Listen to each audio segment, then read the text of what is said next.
Kesaksian alumni Ma'had Al-Zaitun soal NII hingga kapal selam maha besar di bawahnya.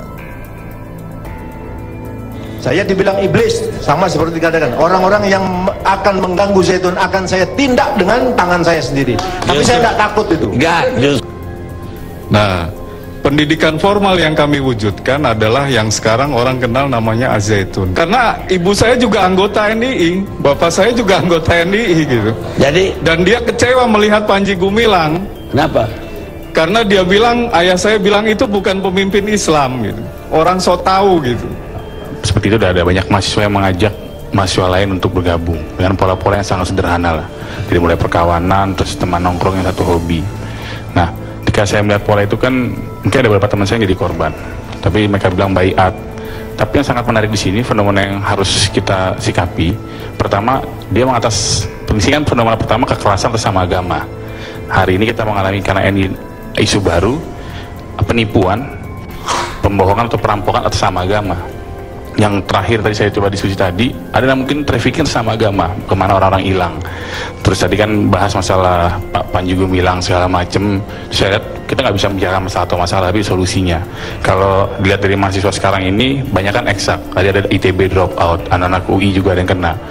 Nah, kalau misalnya saya melihat ada berapa kira-kira populasi mahasiswa yang udah terjaring oleh NII atau Zaitun? Kalau yang kita lihat dari Bapak riset, mungkin Pak Umar Abdul, saya pernah baca bukunya Disability itu hampir tiap hari mereka udah kayak MLM lah. Satu orang bisa bawa 7. Misalnya satu fakultas, satu angkatan dia harus target, misalnya satu angkatan kuliah ada 150 orang. Ditargetkan sama mereka harus dapat 10% dari 150 orang itu. Dan 10% dapat, mereka turun-temurun. Sebelumnya di sini saya sebagai alumni Al-Zaitun, benar sekali kebetulan saya belajar di sana periode 2004 sampai 2010. Jadi saya lulus di tahun 2010 dan saya di sini kapasitasnya hanya sebagai pribadi saya sebagai alumni Al-Zaitun. Boleh. Yang saya ini alma mater saya, Pondok Al-Zaitun, tidak juga mewakili teman-teman alumni yang lain juga. Selama kami sekolah di sana, itu kita sholat Id itu sebenarnya jarang di pondok, karena setiap lebaran kita hampir selalu perpulangan. Jadi kita sholat Id itu sebenarnya di rumah masing-masing. Yang sok depan itu, yang perempuan itu adalah beliau Umi ini istri dari Syekh pimpinan pondok pesantren Syekh Panji Gumilang. Memang ajarannya di sana seperti itu, berarti alumninya wah bahaya nih, top dan lain sebagainya. Kami dulu ketika di pondok juga tidak pernah diajarkan kalau ada jenis sholat yang seperti itu, atau sampai sekarang kami pun belum pernah menemukan penjelasan tentang itu. Mungkin setelah ada kejadian ini baru beberapa ustadz akan bicara tentang dalilnya, tentang aturan yang seperti itu. Dan saya rasa ustadz atau MUI mungkin lebih ini ya, punya kompetensi untuk menjelaskan. Menyayangkan juga ada satu stasiun TV di mana dia itu datang ke instansi ini, ke Ma'had Al-Zaitun, tidak diizinkan, tapi tetap ingin meliput karena kita tahu sendiri seperti itu tuh nggak boleh gitu. Bila narka tetap berbayar, nggak mungkin ada yang pure gitu mengomentari atas landasan hukum, dicari benar-benar apakah itu benar, apakah itu baik, atau itu bukan. Tanah yang suci, suci. Indonesia tanah suci. Nggak usah mau mati di tanah suci yang jauh, di Indonesia. Hidup dan matimu di Indonesia, tanah suci. Otak orang Indonesia hari ini banyak yang salah memahami tanah suci karena tidak membaca. Salah satu alumni Ma'had Al-Zaitun buka suara soal beragam isu yang kerap dituduhkan pada lembaga pendidikan yang didirikan Syekh Panji Gumilang.